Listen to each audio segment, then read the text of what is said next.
what does it mean to be American? What is this common thing that binds us all together that we can all be proud of and agree on? Hi, my name is Philippa Hughes.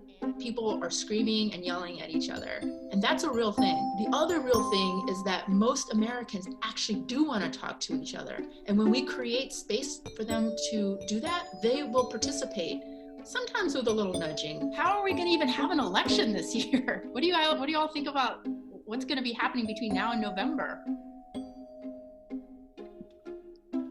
Danny, I know you have a thought. You're smiling.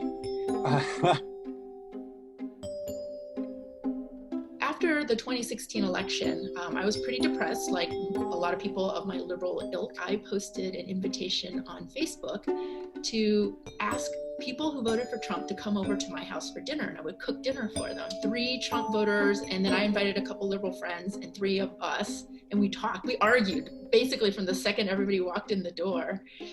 So I did it over and over again, and each time I would institute new little rules to try to make the conversations better. And so I curated an art show. 50 people from across the political spectrum came, and they looked at the art, they experienced the art, and then we had a conversation. I had these question prompts placed under each dinner plate and in the flower arrangement. I tried to make it a kind of a game. That led to Looking for America. This is a project that brings people together across the political spectrum to have conversations while breaking bread and using art as a way into those conversations.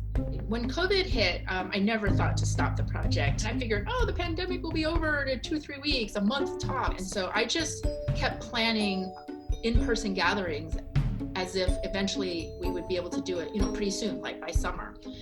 When it became apparent that that was not going to happen, I, just sucked it up and I said, okay, we're going to go try it on Zoom. And the very first time I experimented with doing it on Zoom, I realized the potential. You can bring people together from different parts of the country. And that was really interesting because as a lot of our polarization is around rural and urban divides. The big accomplishment in these conversations is just to even show that it's possible. The unfortunate thing about all of this, one of the many unfortunate things, is the way that people's first response is to look to government as the answer to our problems. And that's kind of been something that we've been conditioned to do. Government for me is a sense of insurance. It's a sense of I'm paying into the system. So when I have an emergency, then I am supposed to be able to rely on that insurance system to come in aid. And I wouldn't sit here and say that these stimulus checks, are this terrible thing that we shouldn't be utilizing, because they really are helping get people out of a bind. But what I would want to really encourage people to do, and the way that things were before there were all these government systems in place, is that people would actually have to think about, how do we solve this apart from government? I think that should always be our first question, is how can we solve this on a personal level? How can we, have savings accounts and have safety nets personally, without necessarily just looking to government as our first answer for every problem that comes up. I mean, I feel very lucky because I know I have support. Not just, I feel financially secure, but I know that if anything happens, I have support around me. But so many people don't have that, and it's not necessarily by their own choice. And so that's what I worry about. The cost of things that we have to have is so high for some people that that's not a possibility. They do go without, yet they still can't pay their bills or save money or be prepared for an emergency like this. I think we all get car insurance for the day we have an accident, right? But our hope is never to really use it because our premiums will go up. But if it happens, we want to be able to use it. So when I hear this, sometimes that argument about less government, what's the issue is the inconsistency of government. I think if there's a level of consistency in checks and balance, the same level playing fields for everyone, then I think that what we call the unequal balance of power the fact that we have a shrinking middle class and that all the wealth is in the top 1%, that is a problem. And it's not, obviously, it's not being solved by everyday layman people, because everyday layman people are not exercising their privilege, which is the right to vote, the right to speak up and check back governments. Well, I think, Gracie is 100% correct. I think part of the problem that we're running into with, seeing throughout the nation is the inconsistency of how people are getting support.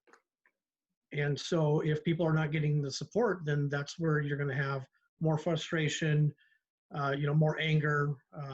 And it's at that point, if your state is not doing their job, then the feds probably are going to have to step in to help mandate some stuff. Like you're saying in your state, Wayne, some people are already seeing that check. Well, some people can't even get through the phone to actually talk to the employment office to make sure that things are being processed. We're growing our national debt outrageously to where we're just printing money and shipping it out. And every time we do that, the value of our dollar gets lower and lower. So we're creating a monster that eventually we're going to have to face. And that's the trade-off. It's nice right now, and I'm not against people getting money right now because we're in a bind and we've got to do something, and I don't want people to suffer. But as far as looking at solutions down the road, we've got to start asking ourselves, how can we start implementing systems personally in our own financial decisions and in our communities, rather than looking to the big, nanny state to take care of all our problems that might arise in the future. While I agree that there's a lot of people who shouldn't have accessed the PPP program, and probably a lot of people who don't need stimulus support, there needs to be a way to help those that are consistently, not just now, but consistently struggling financially. And sometimes it's an income problem, and sometimes it's an expense problem, but sometimes it's a lot more than that. And healthcare is would be one of those biggest equalizers, I think. But I always tell, even to my activist friend, you need to always think about the moderate middle. The moderate middle is not looking for a revolution. The moderate middle just wants to come to a safe home, feed their family, and go to work.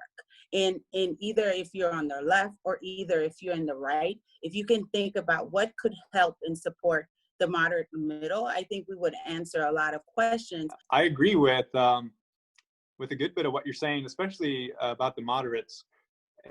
Just recognizing that they're not the political types, so they're not the ones raging and yelling. But at the end of the day, they just want to go home to a safe home and have a good life. And I think that's a point that needs to also be taken to the left and the right. The more the political activists, by far the majority of people on both the left and the right want the same thing. Humans have basic desires and we want to have a good life. And there's not very many people waking up going, man, I wonder how I can destroy the country today. Unfortunately, and we're already seeing this, it's getting spun into the whole political web and the campaign ads, and Joe Biden's already coming out with jabs on the way Trump has handled this. And I just think it's really sad. I think it's unfortunate. I hope that's something that people are gonna react to in a negative way. I hope that kind of opens up people's eyes to just see the reprehensible mudslinging and grabbing onto anything you can to make a point or be advantaged. It's definitely going to affect the debate. What I would like to come out of this, because I don't think there should ever be going back to normal. And I think that's why we end up in situations like that. We go back to normal. We don't learn lessons from these situations so that we can apply them for, God forbid, a next time. And I would hope from this particular situation, we all learn what worked, what didn't work, what could we do better. And that one of the things that come back is having small manufacturing, sustainable manufacturing come back to the United States. I don't know all the details of whether the withdrawal is good or bad economically, whatever. But on the surface, it seems like probably we don't need that much presence in Germany. And probably there's some logic to withdrawal. But is there a way we could have withdrawn and still preserved the friendship? Probably, right? I don't think we are surprised by anything Trump does or doesn't do. But it's definitely been perceived as a withdrawal of the connection, of the German-American connection. You go to a country, you make friends. You start to build a life in 3 years. You know, like you said, a lot of people bring their whole family. So it's not just taking away a military base, it's taking away an interpersonal relationship. And I think that's just one piece that sort of slipped through the process, that you're not drawing back bases, you're drawing back people. I just don't think we need that much infrastructure there, and our group is the same way. Why are we having people that are deployed for 4 years and they bring their kids and they have to dodge schools there? It's a lot of infrastructure. Maybe we can work on something where we have shorter deployments. And I know there's a bigger infrastructure. You've got the military industrial complex that wants to keep kicking out these bases and making them bigger and bigger and bigger. This is a lot of the tension, is like, it's really hard for me as a liberal Democrat to even admit to agreeing to an action that the president takes, even if I agree with it, because of the way he takes it and the discord that he produces around those decisions. And so it's very frustrating to even have these conversations sometimes, because I don't even want to admit that I agree. I agree with you. I agree with you. I didn't know you were a liberal Democrat. I wouldn't have come on here if I knew that. I'm only kidding. But you're right. You guys are right. And you know, just for full disclosure, I am a registered Republican. And it usually surprises people when they hear that. Now, the thing about what you just said is, here's the interesting thing. I am a registered Republican, but guess what? I vote Democrat. You know, I vote for who I feel is the best person at the end of the day that's going to represent me. I have no desire to see Donald Trump as our president. And from a political standpoint, I just don't believe that he's a good president in that vein. Now, again, I have close friends who are, you know, fans and supporters.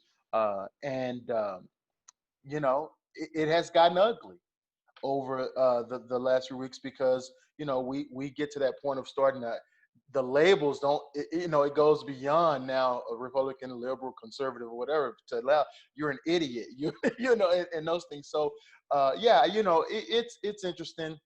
I definitely, I am one.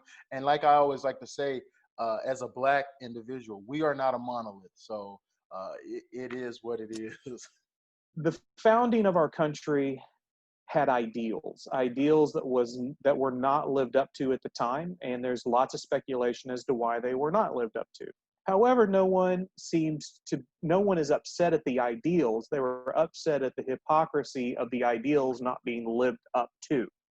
I think the ideals are still good, and we are in an ability at the moment, just like Sebastian was kind of talking about, that there are a broad spectrum of people coming together to where we can have, there's nothing wrong with a bloodless refounding of our country to where we are moving to those ideals. There is no harm in me focusing on my Black brothers and sisters who are in need and in crisis. Don't understand it 100%, but I understand the ideals enough to know that they're not being treated fairly. I live in a bubble because, unlike most of my, cohorts in the NAACP, I have on my cell phone, you know, I have the chief of police's cell phone number. I have the Sheriff Drew. I have his cell phone number. I have city council, the mayor. I can call them anytime. Have the sheriff's phone to be able to jump on the call and say, listen, this is what's going down. This is what we need. And have that diplomatic conversation before troops are deployed. Not troops, obviously, you know what I mean. Right. I think that's awesome. You keep going, Ike. You're awesome. You know, and just to add on to that, and that is the beautiful thing about what we do. And we want the rest of the country to know and see what we do. Why do people hijack? Because now blue lives matter. And I have to tell you, you know, it is offensive to a Black person, because, you know, here's a time when we're crying out to the world, to the country, saying our lives matter. Now, initially, my mind is that when you say blue lives matter, what is blue lives? Blue lives is a job. It's not a life. It's not a person. It's a job. And so you know, and so as me and the chief started talking, and he said, you know, it actually started with family members. And so like Rick, you know, he served as a police officer. His wife would say, well, his life matters too. And you know what? That made me say, you know, she's right. It does matter. And I do believe and have to understand that when he, you know, served as a police, and other police officers that are serving today, when they walk out the door, they do know, and there's a chance that they may never come back. And so we don't want that. I don't know, you know, I don't know any personally people who want that. But I also had to say to the chief, I said, you know what? Okay, I get it. I really do get it. However, when I, as a Black man, walk out the door, I don't even think that my life is going to be taken. That's not, you know, I don't even have that. But now I do.